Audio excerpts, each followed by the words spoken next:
Our guest speaker for today is a gentleman that I've enjoyed for so many years here in Philadelphia, both as a ball player and as a broadcaster. And I thought, gee, I'd love to have him come join us here at our lunch, and I knew that you would like it too. He basically has been sports director at Channel 10, been there for 6 years at Channel 10, and you see him nightly. Of course, he's been in pro ball. He was in the NFL for 8 years. He was an all-pro a couple of times. He went to the Pro Bowl twice. And actually, he started his career in St. Louis with the Cards, and then went to Phoenix, and then went with the Packers. But their loss was our gain here in Philadelphia when he came here and joined the Eagles. And he will never be forgotten as a boxer. And I wanted to ask him at the table if he had ever boxed in his life, but that boxing scene on TV made you immortal from that standpoint. But he actually comes from the island of Tonga, which is near Samoa and the Fiji Islands. He was born there, but left at the age of about 7, and his family went to Hawaii, and then from there went to Phoenix. He attended Brigham Young University. He's married, has 4 children, lives here in South Jersey, and he's a bishop in the Mormon Church in South Jersey. And he's all that you seem to think he is when you watch him on television. Just a fine young man, a nice person, a great personality, a wonderful broadcaster, and a wonderful football player. Let's welcome Vi Sikahema.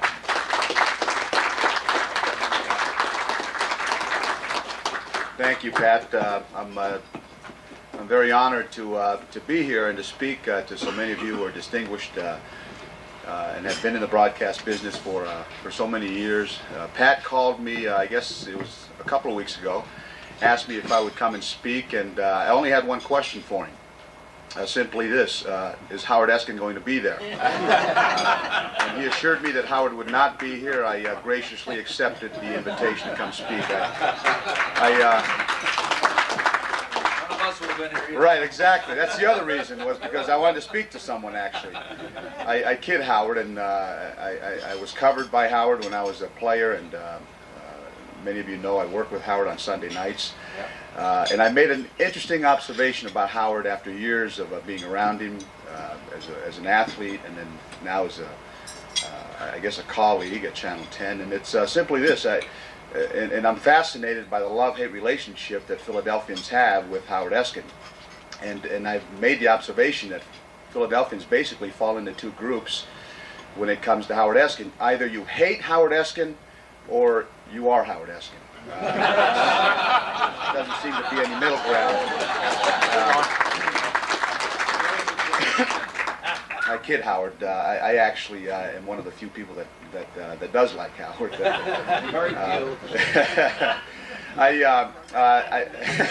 Thank you. Let me just take a moment, and I know we've had.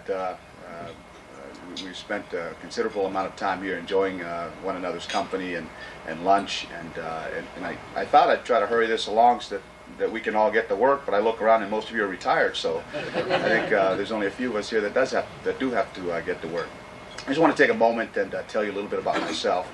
I first and foremost want to express my deep and abiding gratitude to all of you who have paved the way, and I fully acknowledge that so many of you here paved the way so that in our times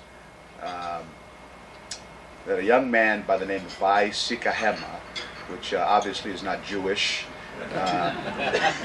and from the small island of Tonga in the deep blue Pacific, could actually work in broadcasting here in Philadelphia. I acknowledge that, and I appreciate that. Broadcasting has obviously come a long, long way. And I'll just tell you quickly about how I got into broadcasting. People wondered if I studied broadcasting. Never had one broadcasting class in school, but I was. People asked me what my major was, and it was my simple answer is eligibility. Trying to stay eligible every year was my major. I was a public relations major, and I had hoped that my life's work would be as an SID, a sports information director. I never ever considered broadcasting, but it was while we were in St. Louis. that somebody pulled me aside one day, a local television producer, and asked me, after having done a couple of interviews, if I'd ever considered doing TV, and I said no. And he started to tell me that the Coach's Show was on their network, and they were looking for a couple of ball players that they could train if they were interested in doing TV. Simply what they were trying to get to was to have a player that could give them access to the rest of the team. They were looking to do weekly pieces and features on homes and the kinds of cars that players drive, and perhaps spend a day with one of the wives shopping and that kind of thing. And but I also recognized that this was a great opportunity, and that's basically how I got my start in television. By the time I arrived here in Philadelphia, I'd had enough experience that by the time I retired, the news director at the time and the general manager called on me and asked me if I would come for an interview when a weekend position was open, and so that's how I got my start here, and why I'm here in Philadelphia. Let me take you back a little bit and tell you about how I got here to Philadelphia and what brought me here to the States in the first place, and it has everything to do with sports and my field. In the late 50s, my father was what was considered on our islands a juvenile delinquent. He was in trouble all the time, and Mormon missionaries had come to our islands in the late 1800s. They had established a school in the 1930s on our island, a private school in Tonga that, because my father was in and out of jail and was in trouble most of his life, he was sent to this Mormon school where they hoped that they would give him religion and make him a productive member of society. He converted to Mormonism, and later would meet my mother at the school, and they married 2 years after they graduated from high school. While he was in the school, there was an American teacher by the name of Dwayne Woodruff, who was from the Phoenix, Arizona area, was there teaching. And Mr. Woodruff was at one time a boxer, and because my father was apparently renowned as a young man for fighting in the streets and being a troublemaker, he thought he would take this young Tongan boy under his wing and teach him at least how to box. And my father started to train and started to box. When he graduated from high school, he started to fight professionally. It wasn't for very much, but it was enough apparently that he became a fighter of some renown on our island. He met my mother, and they married, as I said, and he and my mother later worked at that same high school. It's a boarding school, and they worked as dorm parents when I was born in 1962. I'm smiling in my mind as I say this because we were joking that I think it was Pat who mentioned that he remembers Bill Campbell calling the 1960 Eagles championship game, and he off the cuff said, "You probably weren't even born then." I said, "As a matter of fact, I wasn't." But as many of you may recall, in the 60s and the political climate here in the United States with everything that was going on, it was felt, and my father apparently followed it back in our islands, so that he became a very big fan of Cassius Clay, at the time Cassius Clay. In addition to their duties as dorm parents at this private boarding school on our island, my father was also the custodian for the building, so he had the keys for all of the buildings. I remember as a young boy, he would take me every Saturday morning to the school library. He would open the library, we would go in there and clean, and after I would get done helping him out, clean, mop and sweep, my favorite thing to do was to go to a rack of magazines, and they were all back issues of Sports Illustrated, Sport Magazine, and I couldn't read, but I just enjoyed flipping through and looking at the pictures. I remember one particular Saturday when my father came and sat with me, and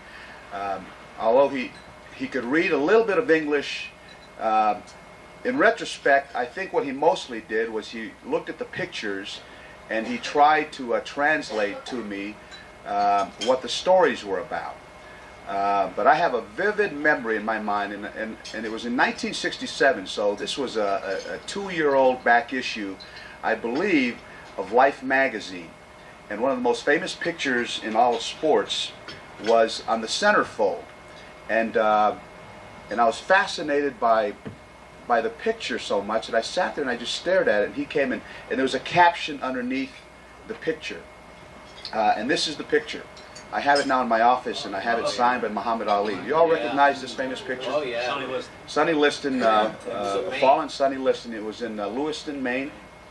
Well, as we looked at this, there was a caption underneath this picture, and my father translated it for me this way.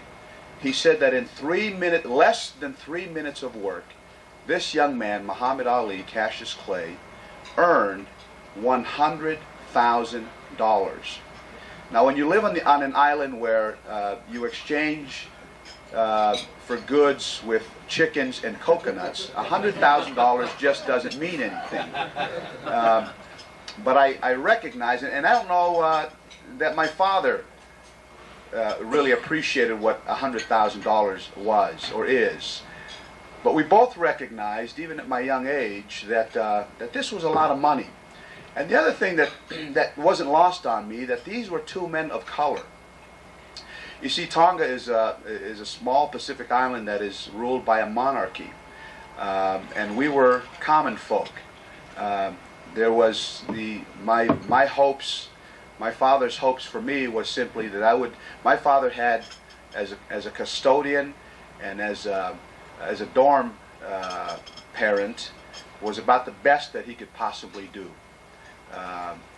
Given all the education, he could have gotten a PhD, and he couldn't have gotten better work than what he had. But we both recognized, and I think my father recognized, that these were two men of color who, through sport, which appeared to be highly valued by Americans, could make something of himself. So my father had already put the wheels in motion and was already planning and saving money so that we could immigrate to the States, and it was his hope that we would be able to do two things. His opportunity to get some education at this private Mormon school gave him some value for education, and secondly, he recognized that if we came to the States, that if we got involved in sports, that it might be our meal ticket. And since boxing is, by and large, an international sport, he figured that the way to do that would be to come here, and for us to go to school as kids, and for me to take up boxing as a way to make a living. So they had saved for years and years. My parents actually came to Brigham Young University, Hawaii. They have a Hawaii campus. My parents came to go to school there. They left us with my grandparents, and after a year of saving, they sent for me. And then 2.5 years later, they saved enough money to send for my younger brother and sister. So our migration took the better part of 3.5, almost 4 years. But it was a tremendous sacrifice. I now am a father of 4 kids, and I can't imagine moving to a different country and then knowing that my kids would not be reunited with me for another 3.5 years. I can't fathom that. But we moved to Hawaii, and then not long after that, we moved to Mesa, Arizona, which is where his former teacher, Dwayne Woodruff, had since returned and was teaching school because my father came to him and had hoped that Mr. Woodruff would be able to help train me to be a boxer. When we moved to the Phoenix area, I started to train. In 1976, I actually won the 147-pound division as a 14-year-old. I had to beat a 17-year-old kid. Now, when you're 14 and you got to fight a kid who's 17, that's like fighting a full-grown man. But I won the Golden Gloves championship as a 14-year-old in 1976. I remember we got in the back of a pickup. My father got a shell from somebody, and we threw a mattress in the back, and my sister and brother and I got in the back, put some groceries in, and we drove to Omaha, Nebraska, where the AAU tournament was being held. It was a double elimination tournament, and I won my first fight, lost my second two, but we stayed the rest of the week to watch the rest of the fights. And the guy who ended up winning the 147-pound division that spring was a young man by the name of Sugar Ray Leonard. I thank God that I never advanced any further than the third fight at that tournament. He later would win a gold medal in Montreal that summer. But that's how I got my start. So that answers Pat's question about had I ever fought. Well, Pat told you a little bit about my history, and that later that summer, when we got home that summer, I started high school. And once I started high school, I looked around, and not being a rocket scientist, I quickly recognized that the cutest girls on campus were walking around with guys who played football.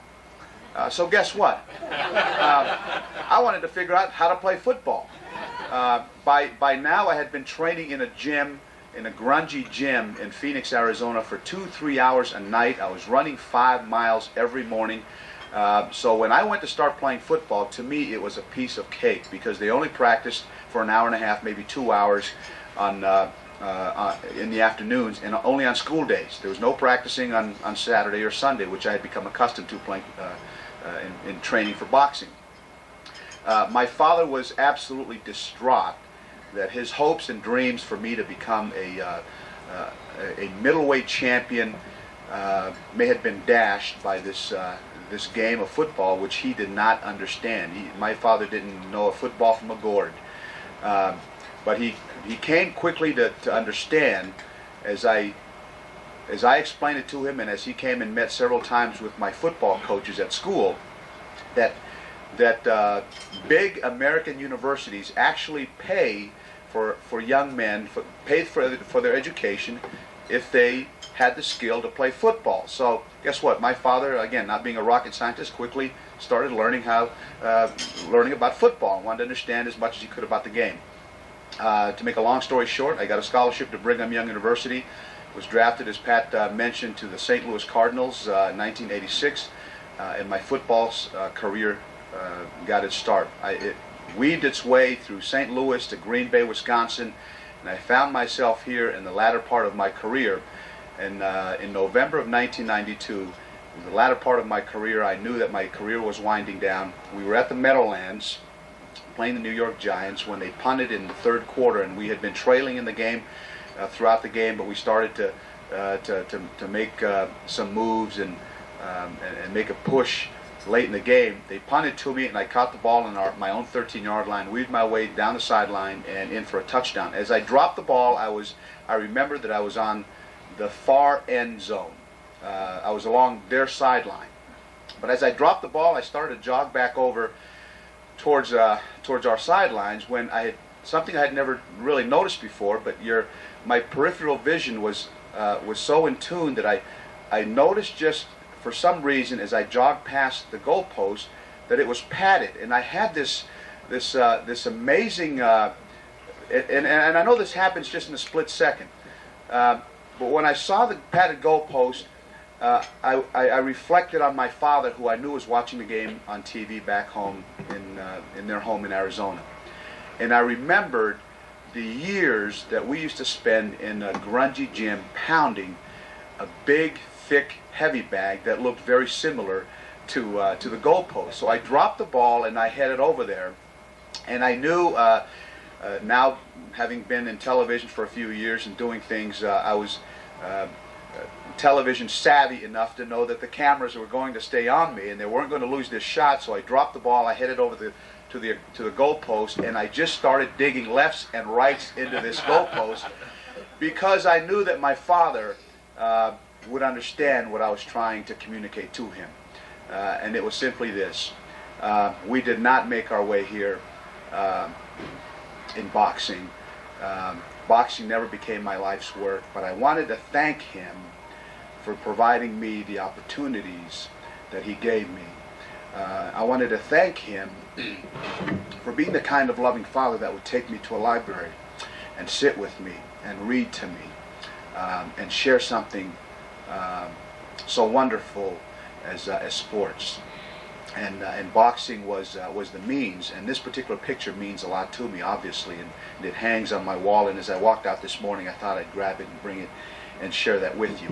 That was how my football career ended. Interestingly, when my contract was up a year and a half later, there was an opening at Channel 10, and they called on me primarily because the news director there, who really didn't follow sports, but he remembered me from the goalpost incident in Giant Stadium. So he wondered, he knew I'd had some television experience. He didn't know how much, but he called and asked if I would be interested in coming in and speaking to him. As after we sat and visited, and I gave my pitch because I was ready to retire and walk away from football, and beyond that, we absolutely loved the two best years of my football career were played here in Philadelphia.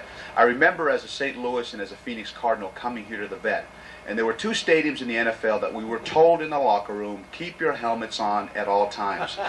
It was at Old Municipal Stadium in Cleveland, where we were told to keep our helmets on because of the batteries that were flying out of the south end zone or north end zone, and we were told to keep our helmets on at all times at Veterans Stadium, where they throw beer bottles and often other things.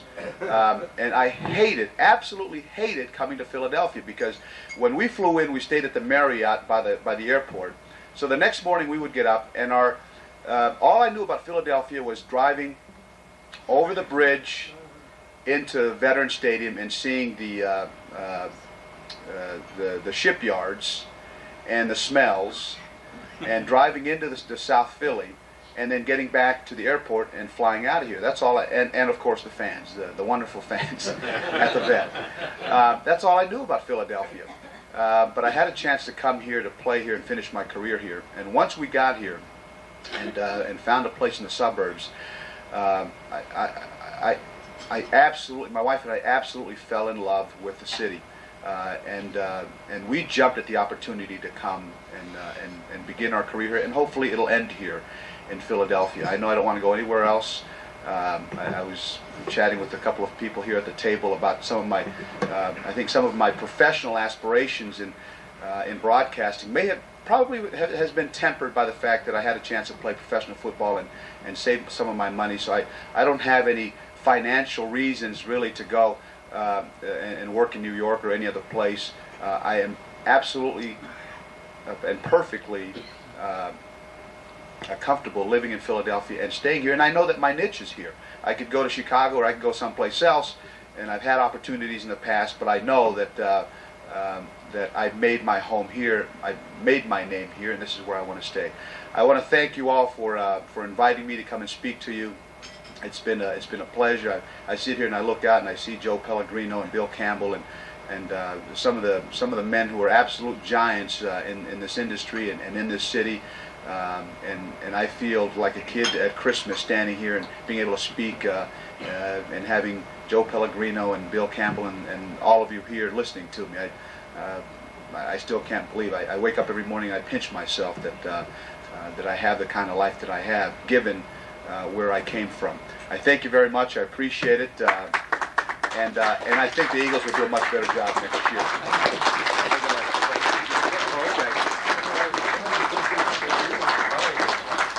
I'm sure you have some questions.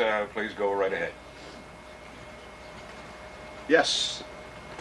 Why is there a split in your sportscast? It's a good question.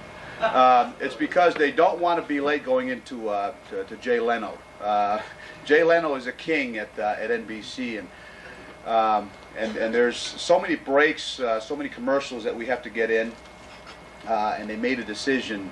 It's probably been a couple of years to do that, but it's an interesting question, one that I don't fully understand, but that's my understanding, is that they want to get in enough commercials to pay me and the other anchors, and the only way to do that is to get one more in before in the middle of my sportscast. It does. It absolutely takes away, because you want to get into a, Joe has done this, Bill has done this for years and years, and when you break up the flow of your broadcast, it's kind of disconcerting. It's disconcerting for us, and it's probably disconcerting for the viewers. So, good question. Yes. Where did you meet your wife? I met my wife at BYU. In Salt Lake?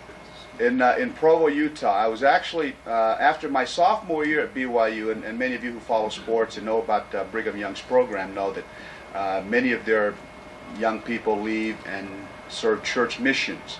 And I served my mission in South Dakota, of all places. My friends were going to Tahiti and Taiwan and China, and they sent me to South Dakota.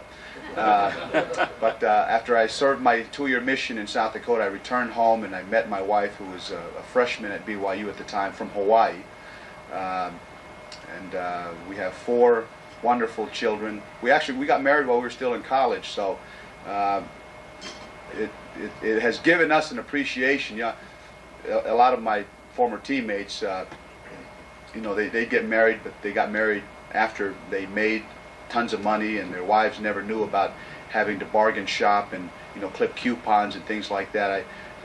My wife and I lived like that, for a year and a half while we were still in school. So we've come to really appreciate, being able to save money and have things and to do things with our kids. And those are wonderful, wonderful years. I look back and I remember the little small apartment. There was nothing there but a couch. But most of you probably, went through times like that.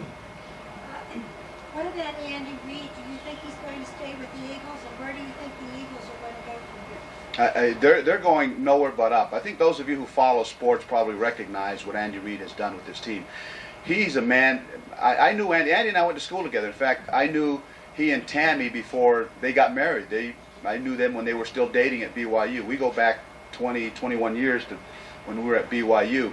Andy comes from he has an interesting background because his mother was I think a radiologist, and his father was a set designer. He built sets, which is why they lived in L.A.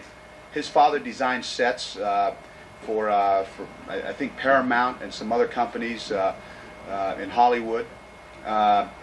His parents did not want him. George was mentioning how his mother wanted him to be a chemist, and I always thought that he never worked for a living because he was producing sports. I think Andy's family always felt that way because he's 6'4" and was 270 pounds when he came to school at BYU. They didn't follow sports; they weren't a sports family. But he has the kind of background there. His father at one time was an educator, but I remember him in school as always taking notes, and he asked questions all the time. In fact, we used to kill him about it because we always thought the reason why he was asking so many questions was to keep us in the meeting rooms rather than go out in the field and practice. But he has always been focused that way, has a plan, knew exactly when he came here what he wanted to do, and I think he's doing that. I give him a couple of years before he has enough people here that he can. In fact, it may happen next year. I think most of us agree here who follow football that nobody expected he was going to win 11 games this year. Bob? Where do you see Bobby Clark next season? Do you think he's going to stay? Do you think Ed Snyder's going to keep him? It's a tough question, Bob, because there's a relationship there between those two men that go back years and years, and certainly before me and before I came to this town. But I've come to recognize how close they are. As I understand. How much wisecracking or bad mouthing can you do to finally be told to get out? Yeah, he treats Mr. Snyder treats him like his own flesh and blood. I think he's even said that he's the son that he wish he had. He's got other kids, but he's treated Bobby like his number one son. And I don't know, whether you have enough gumption to move somebody out like that you feel like is a member of your family. But I certainly feel like my opinion is I don't know that that organization is going to get to the next level until he moves out. There's been a lot that's happened there, and I think if they're going to move on and move forward, my feeling is he can't be a part of it. Joe? Well, if you're GM of the Eagles, is your first priority a wide receiver? Absolutely. They've got several areas they need to fill, and wide receiver is I think at the top of their list. I don't know that they're going to do that in the draft, and I don't know if they're going to do that in free agency. But a wide receiver is going to help them in a lot of ways. It'll obviously stretch the field for them, give them a deep threat, and it'll give them more options. You know, they only had one option when they went to throw the ball this year, and it was Chad Lewis.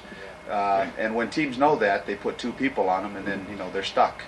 And it's amazing that he caught 69 passes with teams knowing that he was the only option.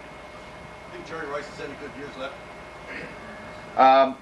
Yeah, I think he's got a couple good years left, but I don't think he's the answer here, quite frankly. And you know, knowing Andy the way that I know him, I know Andy's looking for young, you know, somebody that, you know, Jerry Rice. I think if there were a team that, if Andy feels like that next year they can get to the Super Bowl and win it, then Jerry Rice might be the answer. I think, you know, he needs to go to a team like that where he's like the last missing piece. But I think Andy, I think in talking to Andy that he feels like that legitimately they are 2 years away still from winning a Super Bowl. He's not interested in just getting to the Super Bowl. They may get to the Super Bowl next year. But I don't think he feels like that he legitimately has a chance to win the Super Bowl until 2 years from now. You know anything about the health of Deuce Staley? Is he going to be back? That's a big question because the one thing that they don't know, apparently his rehab is ahead of schedule. But what they haven't done is suited him up and have him go out and run into somebody or make somebody miss. They won't know that until preseason. And I don't know that he'll be ready in preseason. They may not know that until the regular season. But for a running back, you know, you need your feet. Right. Why are you one of the few people who likes Howard Eskin? I guess because I maybe I don't let him get under my skin. You know what? The answer is probably simple. I don't listen to him. And when I do, I let it go 1 year and out the other. But I tell Howard, I'm not telling anything I haven't said in front of Howard or to Howard. I can listen to Howard for about 10, maybe 15 minutes, and then after that I got to change the channel because I'm afraid of road rage. I'd run somebody over on the road. Yes. I got a good feeling. My gut feeling is John Gruden's team is going to win the Super Bowl for a couple reasons. I think Minnesota is going to be the other team that's going to get there, but I don't think Minnesota's defense is going to be good enough to stop them. I think they're the team that's hot right now. I think they've got the hot hand right now. Don't go betting your house on it though. Who do you think is going to be the next opponent to the Eagles when they play in the Super Bowl next year? Boy, next year, there's. Well, that's assuming that they get to the Super Bowl, and it's tough to, I don't know enough about the AFC teams. I know Tennessee's, has been pretty good, and they'll probably be good next year.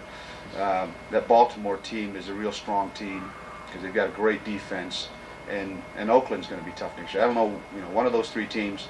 But it's weird because of the way they schedule in the NFL. Any one of those teams, if they lose a couple of key members of their team via free agency, boom, they're looking at 3 losses or 3 wins. And teams, what happened to the Rams this year? They got to play a schedule, and a couple of people get hurt throughout the year, and all of a sudden they're out of the playoffs after the first round. It's really hard to predict, to say one way or the other. What did you think about the Parcells decision? I think it was probably a good decision on his part to move out of football. They had lost. They've had fiascos there with the New York Jets trying to keep a coach there, and then Al Groh ups and resigns, and I think it caught them. I know it caught them completely off guard. They weren't prepared for that. But that football business. People ask me all the time, did you ever consider going into coaching? And I can't imagine why anybody who has played football and certainly gets to the NFL level would want, because you as a player know the kinds of hours that those coaches keep. I mean, they are there. They literally work 16 to 18-hour days. Those of you who follow sports know the kind of hours that Dick Vermeil used to keep a cot. In fact, there's an interesting story that Al Meltzer used to tell me, who used to host his TV show. Maybe, Joe, you were around in those years. That his wife, Carol, would come and meet him at the stadium on Sundays for the game. They would go to dinner with the kids, and then they would kiss and say goodbye after dinner, and Carol wouldn't see him again until Thursday, right, when they came and taped the show. Right. Carol would bring him a suit jacket and a shirt and tie on Thursday when they met right here at Channel 10 to tape his show. So she would see him from Thursday until Sunday night until Thursday. They would see each other. He knew his cut better than his wife. Yeah. I mean, He has to come back and do it all over again. and he wants to, and that's the amazing thing is he wants to come back and. He's always gonna come back. I'm like you, Bill. I think I'm a romantic. I like I like movies that end with a cowboy riding off into the sunset, right? And I have this romantic notion that that's the way things should be. But boy, he wants to jump back right into it. Lila? Knowing Andy Reid, do you think he's capable of giving up calling the offensive plays? I think it has worked with him, but Andy's a smart guy. He brought in Rod Dowhauer, who's in his 50s and is a veteran coach. Has been around a lot of different teams, and I think together they do that. And I think if anything, Andy he just got more confident this year in his ability to call the plays. If they're I don't think that's a reason why that what they did this year. They had bigger problems than who was calling the plays. Is that it? Thank you very much. Appreciate it. Thank you very much, Vi. And I must say that you had this whole place so silent when you were talking about your personal life and the fact that your dad spent the time he did with you. I think they were ready to burst out. I know I was ready to burst out into applause, and you had people almost to tears, if not already there. Right. But I've always felt that every individual has a life story that could be made into a book, and yours could be made definitely into a bestseller. At any rate, I want to thank you for taking the time to come out and share your thoughts with us. I know everybody appreciates it. And the broadcast pioneers would like to have you, whenever you're looking to find out what time it is, you'll think about your time with us here today. Thank you so very much for joining us. Yay! Ladies and gentlemen, Vi Sikahema.